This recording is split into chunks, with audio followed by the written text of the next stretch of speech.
Antes de iniciar, recordarles este es nuestro número de contacto, siempre que compartamos una información, va a ser principalmente a través de este teléfono, porque hemos tenido algunos problemas una semana, un par de semanas atrás, ¿no? Que ya son cuestiones anecdóticas en realidad para nosotros. Vamos a hablar entonces sobre técnicas anestésicas simples y complejas, ¿no? Hemos llamado técnicas simples anestesia infiltrativa, ¿no? La que es más usual, la anestesia nasopalatina, que también es infiltrativa, ¿no? Pero por el lado palatino, a la anestesia mentoniana, que busca bloquear sensitivamente, es decir, evitar el dolor, poder trabajar tranquilamente en la mandíbula, por delante del agujero mentoniano, ¿no? Es decir, de primer premolar a primer premolar, y también las técnicas básicas, o sea, las técnicas convencionales, que se le llama, ¿no? La técnica del abanico y la técnica directa para la anestesia del nervio dentario inferior, ¿no? No voy a usar la palabra anestesia troncular del nervio dentario inferior porque está mal dicho, ¿no? No es un tronco. En cuanto a la anestesia infiltrativa, ¿no? Nosotros la utilizamos básicamente para bloquear sensitivamente todo el vestíbulo, todo el paladar, ¿no? Y para ello es importante solamente recordar que no necesitamos, ¿no? En ningún momento que la punta de la aguja pues haga contacto con el hueso, ¿no? Esa práctica equivocada, me parece, puede traer consigo, ¿no? Serias complicaciones, ¿no? Por ejemplo, a nivel del primer y segundo molar superior, y tenemos el tercero también, a nivel del ápice, paralelo al plano cruzal, por un centímetro más o menos por encima de los ápices de los molares y premolares superiores, discurre una arteria, ¿no? Que viene de atrás hacia adelante, que tiene como propósito, tiene como finalidad irrigar la pared externa y el piso del seno maxilar, ¿no? Es decir, la mucosa sinusal y el hueso también que se encuentra en esa zona. Como la tabla vestibular a ese nivel suele tener aproximadamente 1 a 1,5 milímetros, poquísimo, eso es suficiente para que la arteria discurra en medio del hueso, es decir, entre la cortical vestibular y la cortical intrasinusal, ¿no? Pero ¿qué sucede? Hay pacientes, ¿no? Existen pacientes que tienen esa tabla vestibular, o sea, la pared externa del seno maxilar tan delgada que esa arteria que viene de atrás para adelante, vuelvo a repetir, a 1 centímetro por encima del ápice de los molares y premolares superiores, sobresalga, porque la cortical es muy delgada. Y en ese momento el colega que tenga la costumbre, la equivocada costumbre de pinchar el hueso para estar seguro, cosa que no tiene ningún fundamento, quiere estar seguro que está anestesiando bien, lo único que va a conseguir es pinchar la arteria y se va a producir una hemorragia interna que va a dejar hinchada toda la cara derecha con un hematoma facial por lo menos durante un par de semanas, ¿no? Entonces hay que tener mucho cuidado con la anestesia infiltrativa. Es suficiente, ¿no? Es suficiente que la punta de la aguja perfore la mucosa y luego comencemos nosotros a apretar pues, el émbolo del cartucho de anestesia para que comencemos a anestesiar poco a poco, ¿no? En el Perú no tenemos, por si acaso, la costumbre de utilizar la anestesia, el cartucho de anestesia de vidrio, ¿no? He tenido una ingrata, ¿no? Una ingrata sorpresa el día de hoy. He querido comprar nuevamente, querido comprar un nuevo lote de anestesia. Y me dicen de que en la anestesia en cartucho de vidrio hay, pero que está costando casi el doble de la anestesia de plástico. La verdad es que no le encuentro justificación porque se trata del mismo producto y el ser de vidrio no hace que el producto se incremente en el 100%, ¿no? Y esto sucede generalmente porque como el mercado peruano no es un mercado tan grande y estamos acostumbrados a comprar el plástico, el cartucho de plástico, entonces a los vendedores, a los importadores de anestesia dental ya no les interesa importar, la verdad es el término, ya no les interesa importar cartuchos de vidrio porque no les compran. Y como no les compran, los pocos que le compran le venden más caro, ¿no? Esa es la razón, ¿no? Y ese es un problema en la práctica clínica. Bueno, de todos los nervios que anestesiamos para lograr un bloqueo sensitivo, infiltrativo, tenemos aquí a los más comunes en el maxilar superior. Tenemos al nervio dentario alveolar anterior o nervio dentario anterior, ¿no? Una de cuyas finalidades es inervar todo de incisivo a canino del maxilar superior y una parte también de los incisivos de los premolares, ¿no? Aunque existe en algunas personas el llamado nervio alveolar medio, ¿no? Es aquel que da inervación vestibular a los premolares y también a la raíz medio vestibular del primer molar superior, ¿no? Y cuando ya queremos anestesiar la raíz disto vestibular, la palatina del primer molar superior, así como el segundo y tercer molar superior, pues utilizamos la anestesia infiltrativa del nervio dentario posterior, ¿no? Que viene de manera superficial de atrás hacia adelante. Eh, y también por el lado palatino tenemos al nervio nasopalatino. Nosotros lo conocemos porque el nervio nasopalatino se encarga de dar sensibilidad al tercio anterior a la premaxila, ¿no? A la parte palatina de la premaxila y a la mucosa que lo recubre.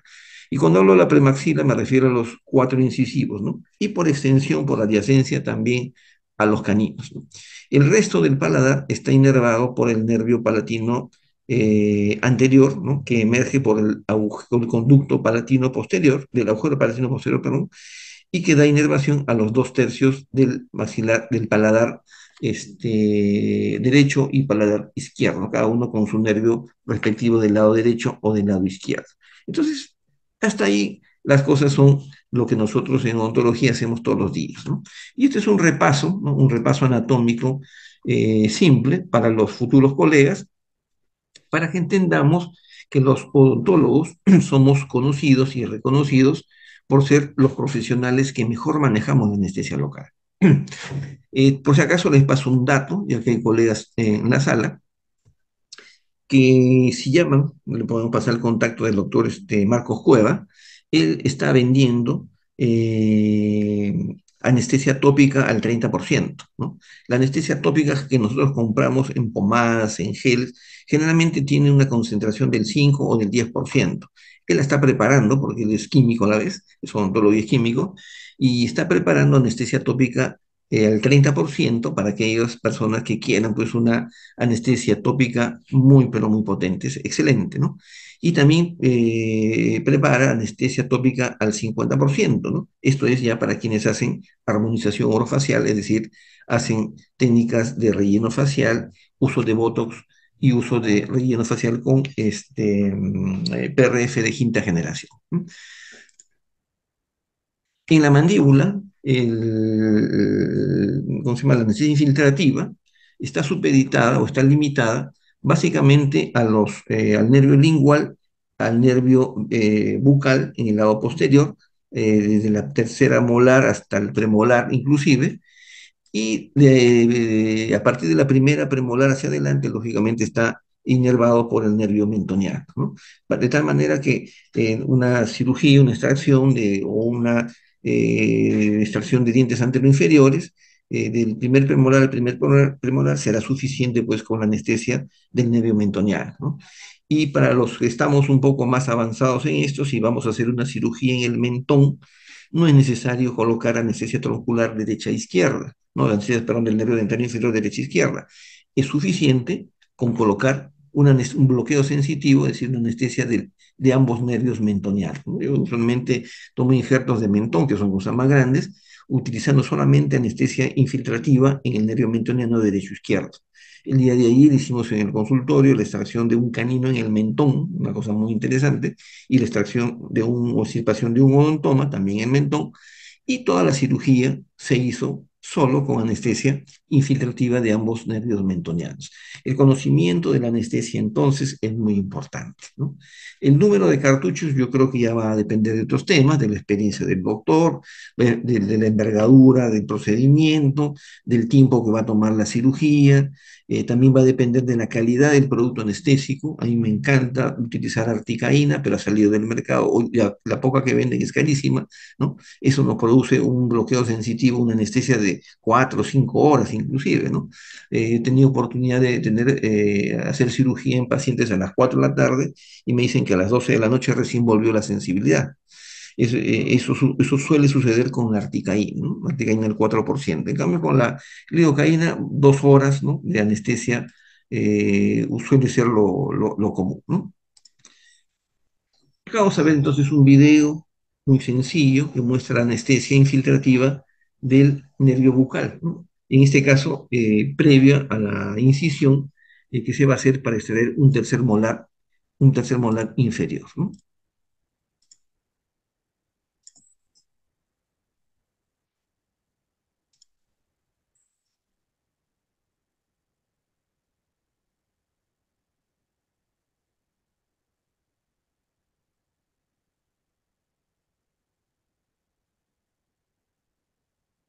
Es muy sencillo, solamente atravesar la mucosa y proceder con la cirugía.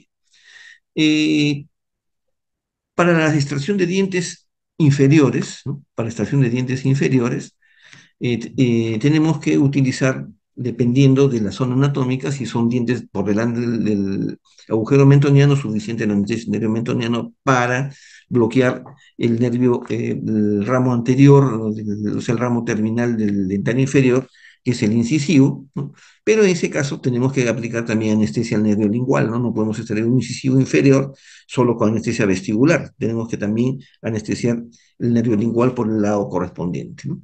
En cambio, cuando utilizamos la anestesia del nervio dentario inferior, es suficiente, de acuerdo a la técnica que utilicemos, el bloqueo sensitivo a nivel de la espina fix, ¿no? O un poco más alto, para lograr anestesiar el nervio dentario inferior y el nervio lingual a la vez, ¿no? Va a depender de la técnica. Si es la técnica del abanico, ¿no? Usualmente se anestesia con seguridad en el dentario inferior. Si utilizamos la técnica directa o técnica de Archer, bloqueamos el nervio dentario inferior y también el nervio lingual. Y si utilizamos la técnica de Aquinos, perdón, de Go Gates, vamos a anestesiar el dental inferior, vamos a anestesiar el nervio lingual y también vamos a anestesiar al nervio bucal, ¿no? Y a veces, por excepción, el nervio auriculotemporal que da sensibilidad a la oreja, ¿no? Y eso sucede cuando colocamos la anestesia más alta de lo normal, ¿no?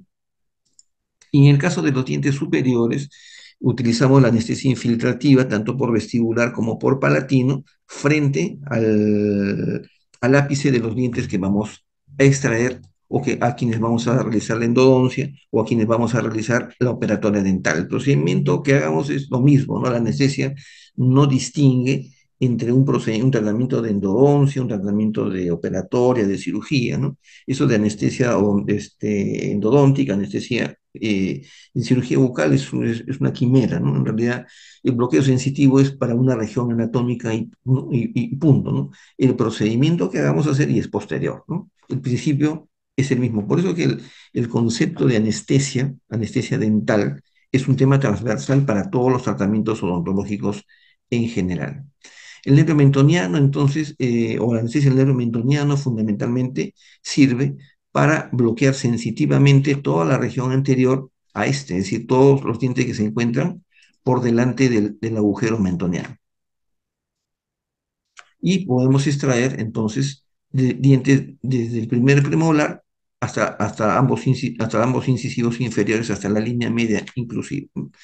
Si anestesiamos el nervio dentario inferior, vamos a poder extraer cualquier diente o realizar cualquier tipo de procedimiento odontológico en los dientes de esa hemiarcada, desde el incisivo central hasta el tercer molar inclusive, ¿no? Y ya dependiendo del procedimiento, si es un operatorio dental suficiente con la anestesia del nervio dentario inferior, si es una extracción, habrá que, de acuerdo a la técnica, como dije hace unos minutos, colocar anestesia al nervio lingual o colocar una anestesia al nervio dentario inferior un poco más alta para anestesiar tanto el nervio lingual como también el nervio dentario inferior.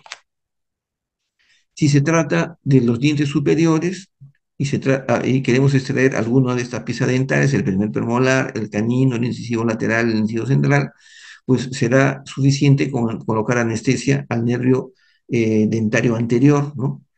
Algunos dicen infraorbitario, cuando el infraorbitario es aquel, es es el inicio de este tronco nervioso, ¿no? Que tiene algunas ramas y que no necesariamente se refiere al mismo tronco per se, ¿no?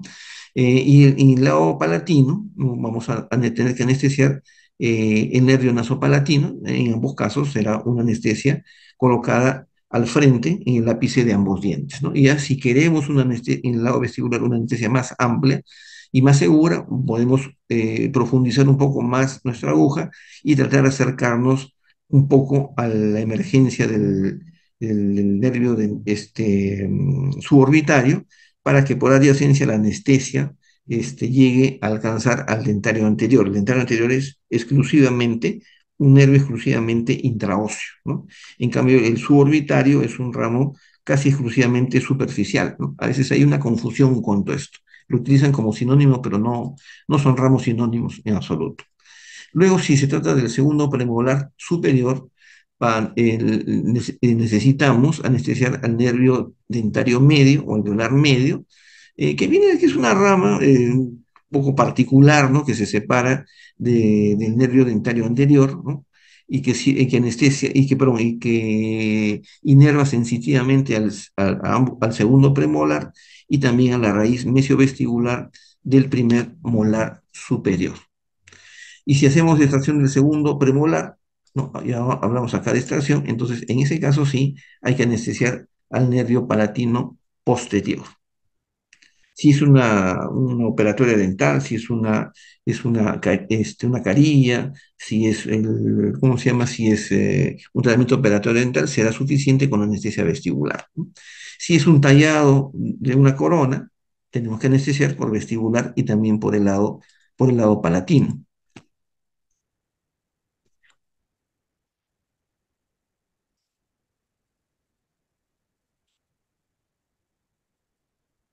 Y es el primer molar superior, habrá que anestesiar el nervio alveolar medio para la raíz mesiovestibular, el nervio alveolar posterior que viene desde la tuberosidad hacia adelante para anestesiar la raíz palatina y la raíz disto vestibular, ¿no? Y también tenemos que anestesiar, obviamente, por el lado palatino al nervio palatino posterior y al nervio palatino anterior también, ¿no? Luego tenemos está corriendo solo. Al segundo molar y el tercer molar que tenemos que anestesiarlo de manera infiltrativa en el nervio dentario posterior, ¿no? Luego tenemos a la anestesia del nervio mentoniano. Estamos todavía en la parte introductoria, estamos hablando de las técnicas convencionales, las técnicas más simples, ¿no? Y esto lo conseguimos mediante un bloqueo sensitivo en la zona vestibular, como vimos en el video. No, perdón, en la zona vestibular, ¿no? Para ello nosotros tenemos que ver algunas modificaciones, algunas variaciones anatómicas. Existe casi un 20% de personas que poseen dos nervios dentarios inferiores, un nervio dentario superior y un nervio dentario inferior, y que generalmente coincide con dos nervios mentonianos, el llamado mentoniano superior e inferior, que no es muy común de reconocer. Estos emergen a través de un agujero principal, que es el agujero mentoniano, y un agujero accesorio que Aprile, en su libro de anatomía, lo denomina el agujero de Hambre, ¿no? Pero en ambos casos, ¿no? Sea que el paciente tenga uno o tenga dos agujeros mentonianos, el procedimiento anestésico es el mismo. Hay pacientes, ¿ven? Hay personas que tienen dos conductos mentonianos y por lo tanto también tienen dos agujeros mentonianos. ¿Cuál es el agujero de Hambre? Uno dicen que es el de más arriba, pero la verdad que es un tema de denominación anatómica, ¿no? Algunos tienen un agujero mentoniano muy grande, ¿no? Y que hay que tener cuidado al momento de aplicar la anestesia infiltrativa, ¿no? Otro detalle importante es que nosotros nos preocupamos por identificar dónde se encuentra el agujero mentoniano, pero nos olvidamos que tan importante como el agujero es el conducto mentoniano, ¿no? El conducto mentoniano empieza aproximadamente casi unos 8 a 10 milímetros por distal del agujero mentoniano. Una cosa es el agujero mentoniano, que es la zona final del conducto mentoniano, y otro es el conducto mentoniano por sí mismo, que en muchos casos tiene forma de callado, o sea, en forma de interrogante, forma de bastón, ¿no? No es un conducto recto necesariamente. Y hay personas que tienen el agujero mentoniano, como dice, pregunta de examen, ¿dónde está el agujero mentoniano? En el ápice del primer y segundo premolar, ¿no? Pero eso es en el 50 y tantos % de los casos. Y el otro 40 y tantos % es variable. Se puede ubicar a nivel del ápice del segundo premolar, como se ve acá. Se puede encontrar varias veces un agujero mentoniano a nivel de la raíz mesial del primer molar inferior. Y cuando el paciente ha perdido los dientes, el agujero mentoniano se hace, aparece cada vez más superficial. No porque el agujero mentoniano varía anatómicamente, se movilice durante el crecimiento o conforme avanza la edad del paciente, sino que lo que sucede es que conforme el paciente va perdiendo los dientes, el reborde se va atrofiando y el agujero va quedando cada vez más superficial. Y existen casos en los cuales el agujero mentoniano se encuentra por encima de la cresta del reborde, ¿no? Por eso es que no es suficiente con, acá por ejemplo es un caso en donde el agujero mentoniano se encuentra entre el premolar y la raíz mesial del primer molar inferior. Diciendo, en esta paciente, por ejemplo, el agujero mentoniano quedó casi superficial debido a la reabsorción, o sea, la atrofia severa de la mandíbula. Entonces, no basta con saber por teoría dónde está el agujero mentoniano. Hay que tomar la radiografía. No podemos en estos tiempos hacer, chicos, un tratamiento de endodoncia, una apertura cameral, una operatoria dental, menos una extracción dental sin radiografía. Y cuando tomamos la radiografía, una de las primeras cosas que tenemos que hacer cuando vamos a trabajar en la zona anatómica próxima al agujero mentoniano es justamente encontrar, hallar, buscar, encontrar dónde está ubicado el agujero mentoniano. ¿Qué pasaría o qué podría suceder si nosotros actuamos a priori, ¿no? Diciendo, no, el agujero mentoniano está abajo, le pongo anestesia arriba y pincho el nervio mentoniano? Si lo pincho, se va a producir una parestesia, hemos lesionado el nervio dental inferior. Si pinchamos, también podríamos pinchar la arteria y se puede producir una hemorragia, un hematoma expansivo, una tremenda hemorragia en ese momento. Entonces hay que identificar anatómicamente cada una de esas estructuras. Me alegra que ya hacemos 84 en nuestra sala. Creo que vamos a sobrepasar largamente los 100. Conforme vayan pasando los minutos y se vayan sumando, pasen el contacto a sus amigos, pasen el contacto a los amigos de la promoción, que deben estar de vacaciones en este momento, ¿no? Que aprovechen estos minutos para hacer una revisión, ¿no?, de las principales técnicas anestésicas que van a hacer el día a día en su consultorio de odontología en los próximos años, ¿no? ¿Ven? Este paciente tiene una atrofia severa de la mandíbula y los dos conductos mentonianos no existen. Lo que existe es un canal mentoniano. El nervio dentario, la arteria, la vena están encima debido a la atrofia severa, ¿no?, a la atrofia severa que presenta, en este caso, la mandíbula de este paciente. Luego tenemos al nervio dental inferior, ¿no?, la anestesia del nervio dental inferior, el terror de todos nosotros cuando estamos todavía pasando por las aulas universitarias y aún en los primeros años de ejercicio profesional. A veces no entendemos bien lo que nos trata de decir nuestro profesor, o a veces nuestro profesor no nos da, pues, la pauta exacta de la referencia anatómica para poder conseguir un efecto anestésico deseado, ¿no? Y en este sentido, nosotros tenemos cuatro técnicas anestésicas del nervio dental inferior, ¿no? Antes habían cinco, porque las quintas eran las técnicas extraorales que ya están en desuso, ¿no? Simplemente porque como ya no se usan, ya no se fabrican agujas largas, ¿no? Tan largas como una aguja de 30, de 3 4 centímetros de largo, ¿no? Aparte que se podría doblar y se podría romper, ¿no?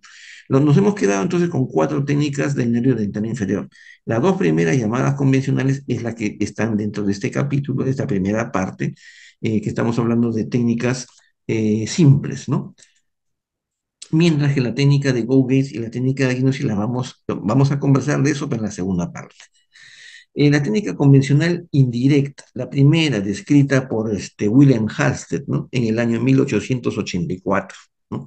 Halsted, un cirujano, médico cirujano, no fue dentista, él es recordado en la historia por haber hecho la primera demostración pública exitosa de una anestesia troncular, ¿no? Y de ahí parte el error, ¿no? Porque Halsted y los médicos de aquella época creían, ¿no?, creían que el nervio dental inferior era un tronco nervioso, y no es un tronco nervioso, es una rama terminal. Pero quedó en la historia que la demostración exitosa de la anestesia dental inferior fue lograda en una presentación pública en una universidad por el doctor William Halsted, ¿no? William Halsted ha hecho muchas cosas importantes, diseñó muchos instrumentos, entre ellos la pinza de Halsted, que nosotros la conocemos en estos tiempos como la pinza mosquito, ¿no? En realidad es la pinza de Halsted, ¿no? Y esta técnica de Halsted, solo para recordar, es la famosa técnica del abanico, ¿no? Aquella en la cual palpamos con el dedo la línea obliqua interna y luego introducimos la aguja 1 centímetro y luego la giramos hasta el canino opuesto para introducir el resto de la aguja, ¿no? Y en cambio, la técnica de Archer, descrita ya en el siglo XX, se realiza mediante una sola punción en una parte más alta de la línea pterygomandibular, que ahorita la vamos a ver, no se preocupe. Recuerden de todas maneras que existen variaciones anatómicas, ¿no? En esto sí voy a insistir bastante. Una de las zonas donde existe una mayor variedad es justamente en el nervio dental inferior. Existen conductos accesorios. Bueno, el accesorio de Serres en realidad contiene solamente una vena, ¿no? Y es un vestigio de un ramo terminal de una vena que se llamaba la vena estapedia, ¿no? La vena y la arteria estapedia, el sistema de la arteria estapedia, ¿no? Que existe en el feto, ¿no? Y que desaparece un par de meses antes, ¿no? 2 o 3 meses antes de nacer, cuando se hace cargo de la irrigación de la cara, la arteria carótida externa, ¿no? Y una vez que la carótida externa pasa a ser la fuente principal de irrigación de toda la cara, el sistema de la arteria estapedia ya se atrofió. Un resto embrionario, ¿no? de esa arteria estapedia, que solo existe en el feto, es el llamado conducto accesorio de Serres, ¿no? Es un conducto que se encuentra a la entrada de la espina de Spix. Entonces, como les decía, pasen la voz a sus amigos, ya somos 99, falta uno para los 100, yo creo que vamos a superar rápidamente los 100 a esta velocidad. Este es un cerdito, ¿no? Un cerdito que una vez antes de comerlo, ¿no? Viendo un alumno haciendo una práctica, encontramos que tenía dos conductos dentarios, ¿no? Eso no es exclusivo entonces del ser humano, porque embriológicamente existen dos conductos dentarios, ¿no? Uno que irriga e inerva los dientes posteriores, ¿no? Hablo de los dientes deciduos, de los molares deciduos, y otro ramo que se encarga de irrigar e inervar los dientes anteriores de canino a incisivo central, ¿no? Y eso se llaman los conductos dentarios inferiores, ¿no? Uno superior y uno inferior, que se juntan, ¿no? Que se juntan durante la última etapa fetal, y nosotros nacemos generalmente, el 80% de nosotros nacemos con un solo conducto dentario, mientras que el 20%, 18 a 20% de personas nacen con dos conductos dentarios, es decir, los conductos no se fusionaron. ¿Y cuál es el problema? Que no se fusionen.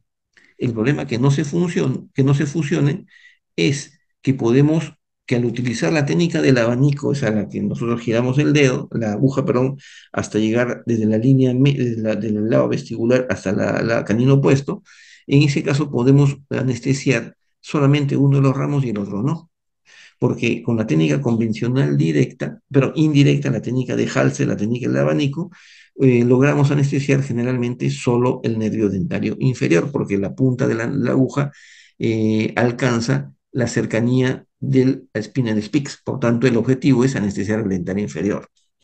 Diferente al objetivo de la anestesia del nervio dentario inferior directa, en donde la aguja va directamente 1 centímetro por encima, ¿no? Ojo, 1 centímetro por encima de la espina de Spix.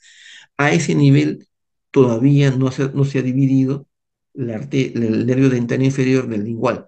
Por eso es que cuando usamos la técnica directa, anestesiamos directamente en una sola punción el dentario inferior y también el nervio lingual, ¿no? No requerimos de doble punción para el lingual. Este es un caso en la universidad, ¿no? En el cual la mandíbula que estábamos estudiando tenía dos conductos, uno superior y uno inferior, y acá lo hemos canalizado con un alambre. Este es Osenberg, ¿no? Osenberg es un investigador canadiense. En el año 1980 describió lo que él llamó los conductos de la cresta temporal. Conductos que se encuentran por encima del inicio de la espina, perdón, de la línea oblicuo interna, ¿no? Acá encima, y que a través del cual ingresa un ramo nervioso que se une al dentario inferior, pero luego de tener un origen diferente. Entonces, el problema es que anestesiamos o colocamos la anestesia próximos a la espina de Spix, tanto en la técnica directa como la indirecta, una más arriba que otra, pero este ramo accesorio ingresa por otro lado. Entonces, no se, el paciente presenta dolor. o siente dolor, ¿no? ¿Por qué? Porque hay un nervio más pequeño, pero que ingresa por otro sitio que finalmente se une al principal, que es el dental inferior. Quienes hacemos cirugía de terceros molares, a veces nos pasamos un mal rato cuando hacemos una incisión muy lingual, ¿no? Primero porque podemos lesionar al nervio lingual. El nervio lingual viene exactamente, se divide ¿cómo se llama? Se separa del dental inferior acá por spina spex, pero miren, desciende por aquí, ¿no? Desciende por aquí, pasa muy cerca de la parte más alta de la cresta de la zona retromolar y recién por ahí, por distal del segundo molar, recién se va hacia abajo, hacia el piso de la boca. Entonces, sabemos nosotros que no tenemos que hacer ninguna incisión exactamente sobre la cresta del reborde. Tenemos que hacer la incisión ligeramente vestibular para no dañar el nervio lingual. Pero a veces tenemos que decolar esa zona para poder extraer el tercer molar y nos encontramos con un sangrado, ¿no? Un sangrado mucho más intenso de lo normal, ¿no? Lo que para mí es mucho, para ti es bastante, para la doctora X es demasiado, ¿no? Por eso una hemorragia de una arteria a este nivel y con ese tamaño realmente es pequeña, pero es desagradable que nos salte un chisguetazo de sangre del paciente, porque con esa presión sale la sangre de la arteria que hemos roto, porque usualmente el conducto retromolar contiene una arteria, la arteria retromolar, ¿no? No contiene un nervio, felizmente, pero sí contiene una arteria. Y por eso hay que tener cuidado al momento de anestesiar y al momento de hacer cualquier tipo de cirugía. Luego tenemos la anestesia del nervio dentario inferior, ¿no? El nervio dentario inferior es uno de los más utilizados en la práctica odontológica en general, ¿no? Eh, ¿Quién no ha colocado anestesia del dentario inferior? Todos, ¿no? Y la frecuencia va a variar de acuerdo al procedimiento, a la cantidad de pacientes que tengamos, pero lo usamos para anestesiar, perdón, para hacer cualquier tipo de tratamiento, tanto en los dientes como en las encías, en la hemimandíbula, ¿no? De tal manera que es un nervio que con mucha frecuencia vamos a tener la necesidad de anestesiar, ¿no? Hemos dicho, varias técnicas, ¿no? Esta es la técnica básica, desde la técnica más antigua, la técnica de Halsted, donde colocamos el dedo en la parte de la zona retromolar. Bueno, yo nunca le entendí a mi profesor qué cosa es lo que palpaba. Ya después de muchos años entendí que lo que tenía que palpar era la línea oblicuo interna. Me decía, toca este bulto, mire, y por ahí introduce la aguja 1 centímetro, ¿no? Te colocas 1 centímetro por encima del plano cruzal y ahí depositas tu anestesia, ¿no? Y luego, una vez que metes la aguja 1 centímetro, giras hacia el lado opuesto y terminas de meter toda tu aguja, ¿no? Entonces, eso es la técnica indirecta. El que sepa manejar esta técnica y lo haga muy bien, en buena hora, continúo haciéndolo, ¿no? No digo que una técnica sea mejor que la otra. Bueno, gracias, ya somos 104 los presentes en esta sala y seguiremos aumentando en cada minuto o cada minuto del tiempo que vaya pasando, la mayor cantidad de colegas, ¿no? Entonces, la técnica indirecta es la más antigua, no por ser antigua es mala, simplemente que su objetivo es anestesiar solo al dental inferior y excepcionalmente, ¿no? Excepcionalmente al nervio, nervio lingual. Claro, alguien me dirá, pero doctor, yo coloco esta técnica hace muchísimos años y yo anestesio el nervio lingual. Claro, lo que pasa es que sería interesante que solamente hagan una penetración con la aguja a ver si logran anestesiar a los dos a la vez. Eso es imposible, ¿no? Lo que sucede es que introducen la aguja, giran para la derecha, depositan anestesia, giran para la izquierda y hacen un movimiento continuo de la aguja. Por eso es que logran anestesiar al nervio lingual también. Pero la técnica básica no es, de esta técnica no es para anestesiar al nervio lingual, solo al nervio dental inferior. ¿Por qué hacemos el abanico? Porque si nosotros quisiéramos colocar la aguja de frente, ¿no? Estamos a 1 centímetro por encima del plano cruzal, y queremos colocar la aguja de frente a la espina fix, no lo podemos hacer. Es imposible, porque la línea oblicua interna nos lo impide. Y si el paciente tiene tercer molar, peor aún, porque ahí hay una saliente en la línea oblicuo interna que recientemente nos la denominó el balcón del tercer molar y que hace imposible que la aguja vaya de frente a ese nivel, ¿no? Para ir de frente con la aguja, necesitamos poner la aguja, para la redundancia, más arriba, muy por encima del centímetro, de 1 centímetro por encima del plano cruzal. Ahora vamos a ver, esa es la técnica directa. Entonces, la técnica indirecta, la hacemos indirecta, giramos la aguja porque tenemos que sortear a la línea oblicua interna que se encuentra en ese nivel, ¿no? Y palpamos, ¿no? Acá a la izquierda vemos la aguja al momento de ingresar mediante esta técnica, y a la derecha vemos la zona donde colocamos la anestesia para la técnica de Archer, ¿no? O sea, la técnica directa. En la técnica directa, nosotros ya no palpamos nada, no metemos la mano en la boca del paciente. En la zona retromolar existe un ligamento, el ligamento pterigomandibular. Su nombre viene de los sitios donde está insertado este ligamento, es decir, de la apófisis pterigoides a la mandíbula. Y cuando el paciente abre la boca, ojo, cuando el paciente abre la boca, este ligamento se tensa y nos marca una depresión, ¿no? De arriba hacia abajo, que viene desde la última molar hasta la zona retromolar y que se ve claramente en la boca del paciente, ¿no?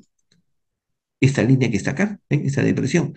Donde termina esta línea arriba, es decir, casi a la altura de la cúspide palatina del último diente, es ahí donde nosotros colocamos nuestra aguja para introducirla directamente desde el canino opuesto. De tal manera que de esa forma vamos a lograr anestesiar sí o sí al dentario inferior y al nervio lingual a la vez, ¿no?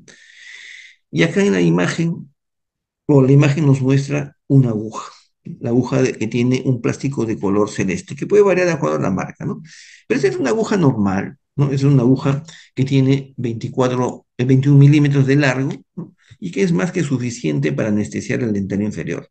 No necesitamos la aguja larga de 25, de 28, de 31 milímetros. Ojo, los problemas o las complicaciones ocurren cuando usamos una aguja demasiado larga.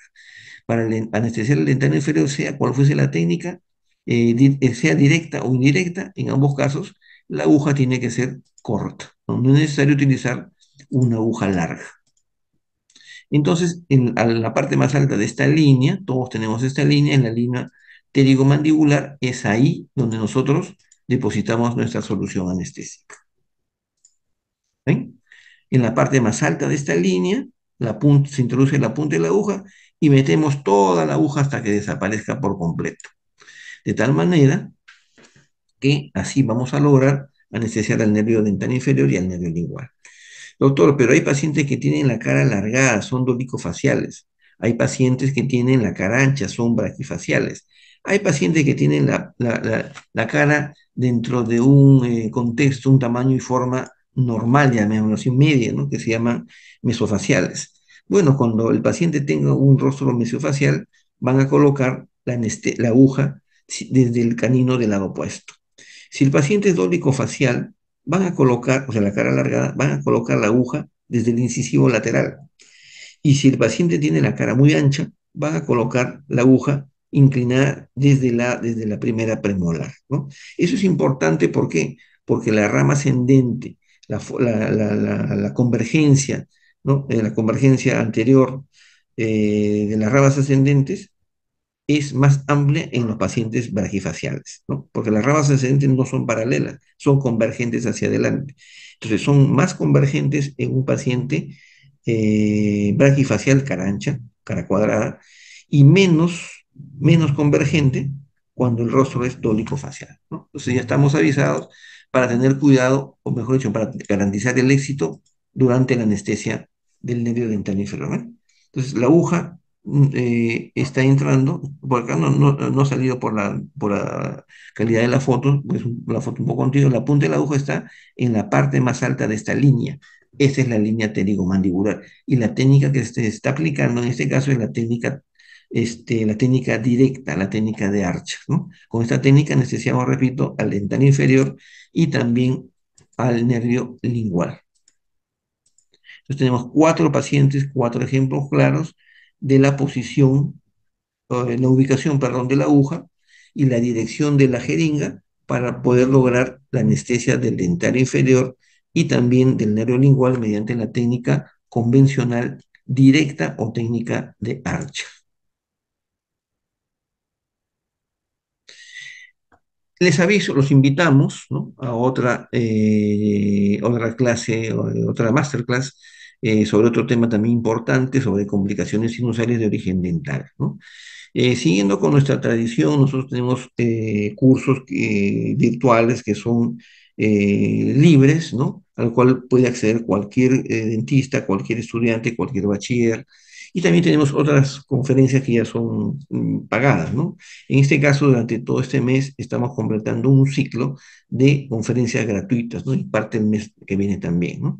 La conferencia que se nos viene es, una de las conferencias que se nos viene es para el 21 de marzo, están invitados, sobre complicaciones sinusales de origen dental, ¿no? Algunos de los temas que se van a tocar son la de sinusitis odontógena, de sinusitis originada por infecciones dentales, sinusitis de origen nasal, que también son muy frecuentes, sobre todo en esta época de tanto cambio de clima, diagnóstico y tratamiento de ambas, y así también como también las complicaciones tempranas y tardías cuando esta sinusitis no es tratada, ¿no? Hay pacientes, les adelanto, casos muy interesantes de pacientes que tienen sinusitis de origen nasal que no tienen nada que ver con los dientes, y a los pacientes les terminan extrayendo todos los dientes por un diagnóstico inadecuado, ¿no?